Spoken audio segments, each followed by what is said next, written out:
Good afternoon, and thank you for joining us today. My name is Tim Lee. I'm a research analyst with Red Cloud Securities. I'm delighted to host a Red Cloud webinar on nickel exploration and development today. We will hear from Rob Van Drunen, Chief Operating Officer of FLYN Nickel Mining Corporation.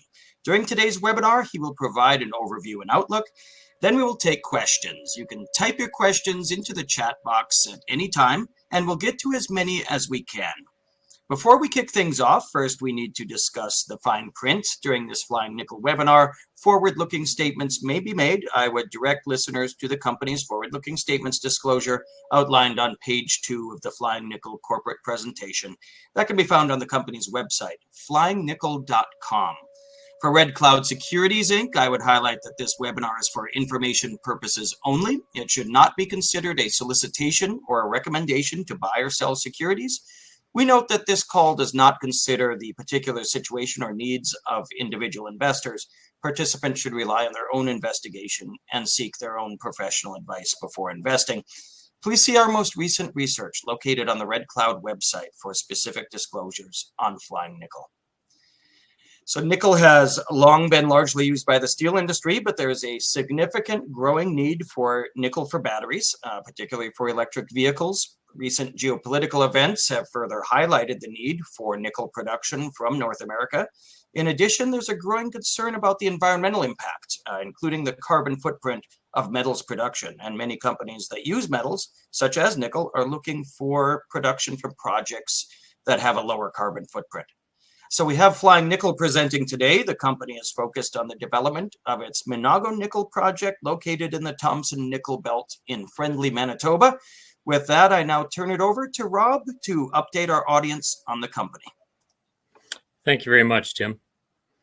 Just a little bit about myself. I am based in Thompson, Manitoba. I have an over 30-year career with Vale and Inco in the nickel mining industry.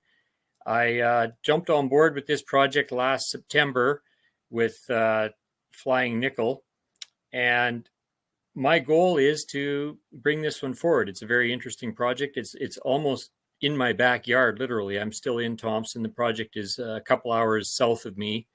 And I've been looking at this for quite a while because the Thompson nickel belt has a lot of history. And this particular project, of course, is one that's come to the forefront. Forward-looking statements, as Tim has described already, there's a lot of statements in here that are without limitations regarding future plans and objectives of the company. And of course, you can read this on our website as you wish. A little bit about the project. This is a Minago nickel sulphide project in the Thompson nickel belt. It's a very prolific nickel camp. It's the #2 nickel camp based on the fact that it's produced over 5 billion pounds since 1959. And of course, #1 is Sudbury. And the #3 camp in Canada is Voisey's Bay area. Our particular nickel resource is at 0.74% grade. We have over 721 million pounds of both inferred as well as overall 1 billion pounds.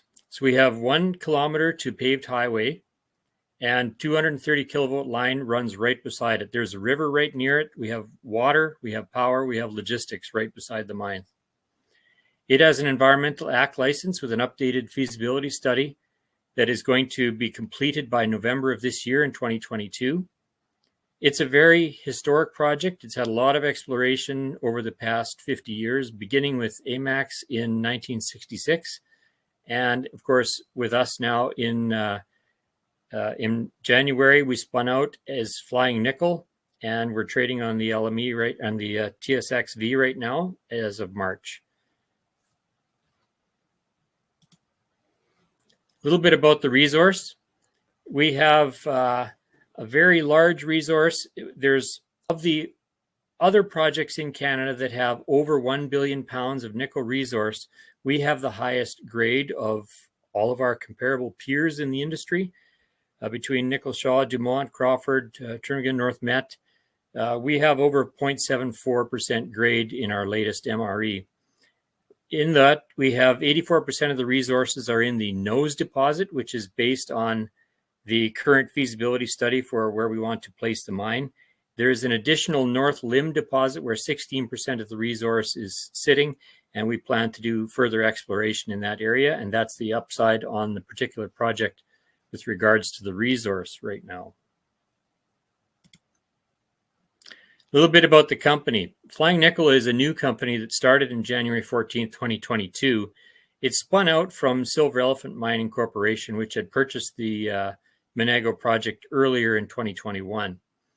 It's raised $8.6 million in December 2021, and it's fully funded for the 2022 period. Of that, there was 62 million common shares, 73 million of them are fully diluted. 23 million are held by Battery Metal Royalties Company, 17 million by Blackstone, as well as some funds and insiders. There is 11 million warrants and options outstanding. And just a note there that on the TSXV, FLYN started trading on March 4th of 2022. So our current capital structure right now, given the fact that at the fair share price of 39 cents, with 12 million shares issued from December and the 62 million outstanding, it's got a market cap of around 24 million. What this does is it really provides some great investor value. And how do we get that value? Realistically, with 85,000 meters of diamond drilling, it would cost about $34 million to end up with that amount of drilling. The technical reports, metallurgical studies that have already been done on the projects worth about $2 million. Geological surveys, Environment Act licenses, baseline studies, and G&A. We're looking at over $53 million to get a project to this point. So it's a pretty good investor value sitting right now. A little bit about the environment. One of the key pieces of this project that's unique is that it could potentially be among the world's lowest CO2 emission per pound of nickel produced. Of course, every mining company is announcing net carbon emission reductions. Barrick and Newmont are looking at zero net carbon by 2050 because of climate change initiatives. This project sits very well for GHG emissions. The Manitoba hydroelectric power, which is less than 1 kilometer away from Minago, has a 0.4 CO2 emission intensity, which is one of the lowest in the world. It's excellent power. Compared to other processes in the world, for instance, the laterites in Philippines and Indonesia use orders of magnitude more CO power and, of course, CO2 emissions with that. The proposed Minago open pit mine is ideally suited for an electric mine fleet due to that power, which is right beside the mine, and autonomous piloting, which will further reduce consumables and diesel emissions consumptions. And if you look on this chart over in the left-hand corner, you can see the emission intensity for Manitoba Hydro is extraordinarily low, even compared to overall in Canada at 0.4. That's a really good number for us, and we're looking forward to utilizing that on the site. We look at the nickel demand by sector. You're looking at a 21% per annum increase from 2020 all the way to 2030. The EV revolution is really looking at an order of magnitude increase in the demand for nickel between 2020 and 2030. It's huge. Look at the outlook here based on the forecasted rapid growth of EVs between 2025 and 2030. It's going to put some serious pressure on the nickel industry. There's a 2.2 billion pound deficit of class 1 nickel by 2030. And, you know, there is some differences between class 1, class 2 nickel. Class 2 nickel, is the stuff that you get coming from the laterites. It's a little different. Stainless steel usage and substitution recycling from China doesn't add the right kind of nickel for batteries. You have to have some type of nickel sulphide or some type of ferronickel production in order to get that type of class 1 nickel. So there's definitely a demand that's there. It's not going to be an up and down cycle. We're going to see the upside of nickel for quite a while now. A little bit about the people on the project. So one of the reasons that I joined the project is this is led by a group of very senior industry people. Dan Osterman, the CEO, who can't be with us here today, is a nickel industry veteran, actually started his career in Thompson at the T3 mine, helping explore for some of the resources at Vale Inco. He's got a 25-year experience specializing in exploration and has worked with Falconbridge, as well as managed multi-million-dollar drilling programs across all kinds of climates in northern Canada. He's our QP, as defined as on the NI 43101. Doug Ramsey, he's also on board. He's a very experienced environmental manager. He's got over 40 years in environmental assessment, permitting, and Indigenous consultations. He's got over 20 years in Manitoba, working with clients like Falconbridge, Inco, Environment Canada, Fisheries and Oceans, as well as very good involvement with the First Nations in Manitoba. Mark Scott, his 20-year career with Vale, is the former head of the Manitoba Vale operations, president and chair of Mining Association Manitoba. He's also CEO of Sassy Resources. He has a long career in nickel as well. Dave Gower, professional geology, is an advisor at the company. He's got 20 years of experience in nickel and exploration with Falconbridge. He's a former director of global nickel and PGM exploration.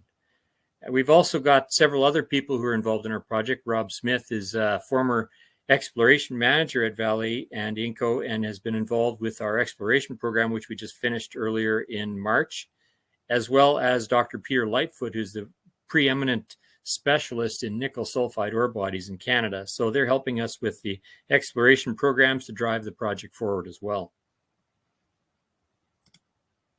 A little bit about the model. One of the unique things about this project is in the Thompson nickel belt, and we see similarities between the major discovery in Thompson and what we see in this particular discovery at Minago. The nickel sulfides have been remobilized into a low stress regime. There's a fold and there's noses here along with pressure shadows along the limbs. It's very similar to the T1 deposit in Thompson with the nose, as well as the T3 deposit occurring upon the north limb. And we can see those reflected in the similarities between the Minago deposit and the Thompson deposit.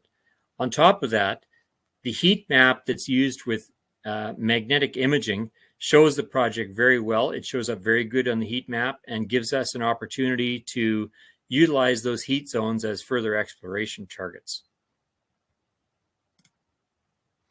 There's a lot of potential in the area. Thompson nickel belt is prolific for a reason. There's a lot of nickel in the area. Our project sits in a very small postage stamp of 192 kilometers square package. It's a big package. There are historical hits other than the main resource to the north, which is 66 meters at 0.52%, as well as to the south, we have 36.6 meters of 0.51% with a south target. Those have very limited drilling and are targets that we will explore in the future. The limbs and noses are demonstrable mineralization, and we plan to hit a lot of these mag exceptions that we see on the map to do some exploration drilling over the next couple of years. The district potential, with the 197 square kilometer package, it's a little postage stamp where we have the actual mineral resource. As you can see there in the very middle in the property boundary that's shaded in blue, our property is very large, and there's a lot of mag anomalies on the property that we will want to explore. And further to the right, you can see the proximity of the 230 kilovolt hydro line and Highway 6 as it actually crosses through the mineral lease claims on the property. A little bit on where we're at with the project status. The project was advanced to feasibility study level in 2010 by the previous operator and was licensed for a 10,000 ton per day open pit bulk mining operation. That's a really key item. It was licensed, and the license is still valid. We're working through getting that into the Flying Nickel name. That's a 7-year process that puts us far advanced along the trail of getting the project into actual production. The project was put on hold due to low nickel prices in 2011-2012 with the previous operator, and our company acquired the project in February of 2021. We did an updated mineral resource estimate in August of 2021 and established that the 2011 Environmental Act license is still in good standing, pending completion of a couple of requirements, which we're going through right now, and we expect to have the licenses and permits in our name by the end of Q2. little bit about the product. It's a very typical Thompson nickel belt concentrate that comes out of the process. The mill design is very typical of what you'd see in currently used in Thompson, or even in Sudbury for that matter. It's not a complicated process. It's very standard. So what we see is that there's lots of opportunity to optimize the process. In 2008, they did over 60 rougher and cleaner flotation tests on 5 metallurgical drill holes. What they found was, based on the lower 0.4 to 0.6% nickel feed and an output of between 18 and 34% recovery in concentrate, they ended up with a 52 to 58% nickel recovery. The grade of the project has been improved to 0.74 based on additional looks at the geology and removing some of the waste product. What that means is that we can extrapolate that we'll be in the 60 to 70% range for nickel recovery using the same plant. And of course, there's always upside room for improvement and optimization of that when we do the feasibility update. A little bit about the destination. Where can this potentially go? There is a lot of extra capacity in the nickel market in Canada right now for producing refined nickel. Vale Sudbury Smelter, for example, has a 60 kiloton spare in 2020 compared to its overall capacity. Glencore Sudbury has a 35 kiloton spare, Vale Long Harbor 15, and Sherritt, of course, 16. So there's a lot of opportunity here for moving the concentrate through the refining process directly in Canada. Additionally, Jinchuan, as well as Bulletin and Norilsk, have capacity, and the product can be taken there as well. In addition, concentrates can potentially be used in certain battery processes, and we're looking at some of those types of off-takers right now through our process. So what does the timeline look like? So in 2011, of course, the 10,000 ton per day open pit mining operation was provided for Environmental Act license. We're in process of finishing up a notice of alteration to move the waste rock and tailings management facility to the northeast of the project, which alleviated some concerns from some of the First Nations groups in the area, as well as provided a better environmental storage for the tailings. We expect that to be finished in the Q2 of 2022, and we expect the completed feasibility study, which is an update from 2010-2011, by the end of November of this year. It is currently in process and ongoing. For First Nations engagement, we've already signed a memorandum of understanding with the key stakeholder in the area, the Norway House First Nation, who has the traditional management resource area right beside where Minago is, as well as the other 3 stakeholders in the area for First Nations. We have very, very good relations with them, and they're looking forward to the project as well.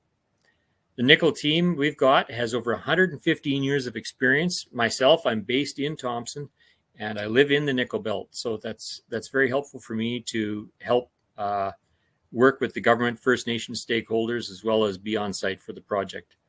So what we're really looking at here is that we'll have an environmental license and feasibility study completed in 2022. We're looking at project financing and construction between 2023 and 2025, with the earliest nickel commissioning and concentrate shipment by the end of 2026. That's the earliest timeline, and it is possible. What's our budget look like right now? So for 2022, we are fully funded. We have money in the budget here for some social and permitting. We're doing some core relog and modeling for $200,000. We did a diamond drilling program of almost 3,000 meters. We had planned 5,000. However, we didn't get the permits in time. We had an early ice breakup in the area, so we had to stop the program at that point. We're doing a feasibility update study, which is around $1.2 million. And we're looking at limestone road and power planning, as well as some waste planning for the project. That's about $500,000, and of course salaries and G&As around $2.5 million for about $7.2 million total budget for this year. And that's about it for a very, very brief summary of the project. Look forward to some questions. Flying Nickel is, of course, FLYN on the TSXV. Looking forward to questions. Great. Thank you very much, Rob, for a very informative presentation. We'll now start the Q&A portion of the webinar. Reminder to everyone on the line, you can type your questions into the chat box at any time. And we do have a couple of questions here. First, we just mentioned the feasibility study. One question is, who is doing the feasibility study, and what are you looking at to minimize your exposure to high fuel prices? Yeah, very good question. So first of all, who's doing the feasibility study? We actually decided to go with a consortium of experts. We have Lycopodium, who's leading it, with AGP Mining, as well as Mercator and Trek Geotechnical out of Winnipeg to work on the environmental and the tailings dam. So that's who's doing it. How are we limiting our exposure to diesel fuel prices? Well, first of all, we're looking at electrifying the whole plant. So we're looking at doing trolley assist trucks. We're looking at electrifying our fleet, as well as working with the First Nations to help with the fuel supply on that as well. So there's a lot of interesting stuff going on in the feasibility study update that will help the project and de-risk it. Great. And what steps remain? You had mentioned, I mean, in some ways it's fully permitted, but what steps remain in any final permitting that would allow construction? So right now we're going through a notice of alteration that is yet to be approved with the government, and that was to alleviate some concerns.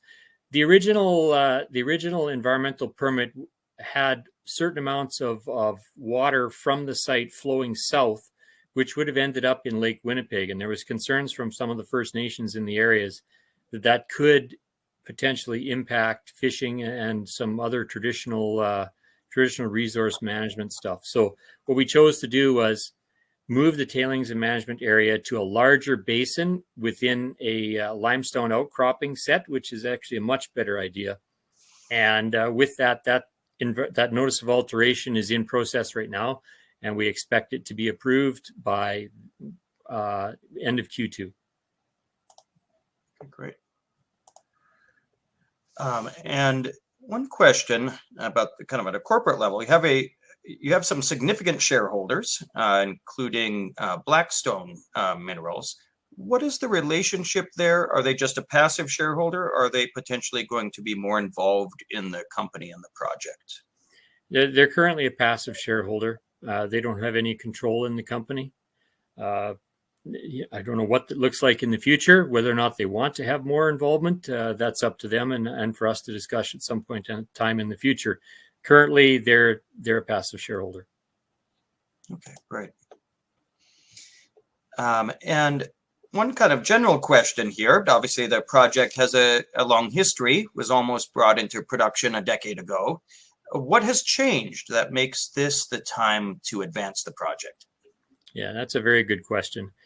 So, of course, nickel cycles are notorious for, if you don't catch it at the right wave, nickel projects sometimes fall off the radar and then they don't start until the next wave. The difference here now is that EV revolution is driving a super cycle of nickel. I mean, it's pretty obvious when you look at what's happening with the LME. It's down to almost nothing. The particular kind of nickel that's at Minago is class 1 nickel. It's a nickel sulphide product, which is something that's required for the batteries in the EV revolution. That's going to continue to drive the nickel demand for a very long time. We don't see anything, reducing that demand. On top of that, this particular project has something unique with its GHG, so greenhouse gas emissions.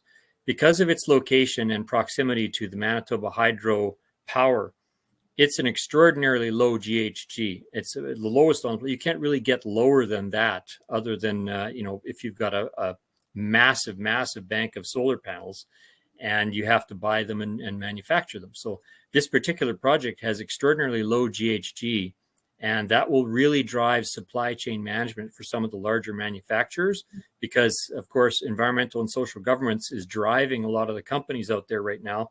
This project will work very well for that and may even supply carbon credits at the end of it. So those are some real interesting factors that are going to drive this project that are different than 2010. It's not a cycle anymore, and it is a green project. Those are the two major pieces. Great, great. And kind of a general question here about the project. Obviously, a trend in mineral exploration these days is, some of the low-hanging fruit has been mined out, and people are looking for maybe buried deposits. And in this case, that is the kind of discovery that it was. But obviously, that means you do have some pre-strip before accessing the nickel itself.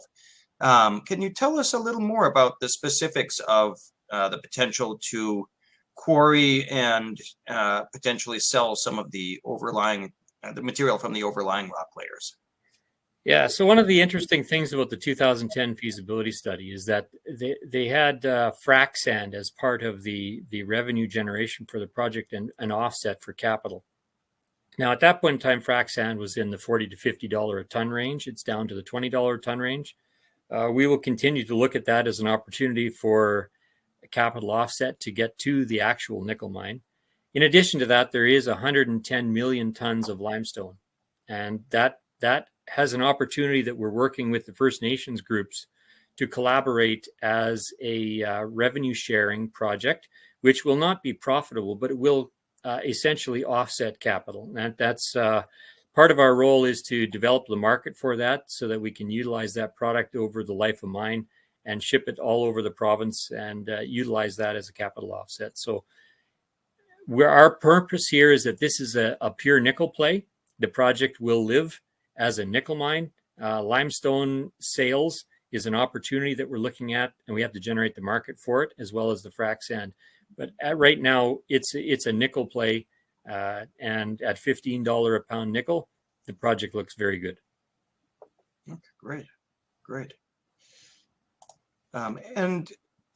I guess one other question, kind of in the nickel industry, obviously, in this case, you're looking at producing a nickel concentrate. That would be kind of a traditional product that would be sent to a smelter. Some companies are looking at maybe other types of products, some of which might be related to the EV market specifically. Are there any opportunities in that way, or is that more of downstream? You would likely send this to a smelter, and potentially, if this ended up directly in EV vehicles, it would be from there. So our current output, based on our Environmental Act license, is a 20% concentrate leaving the mine site.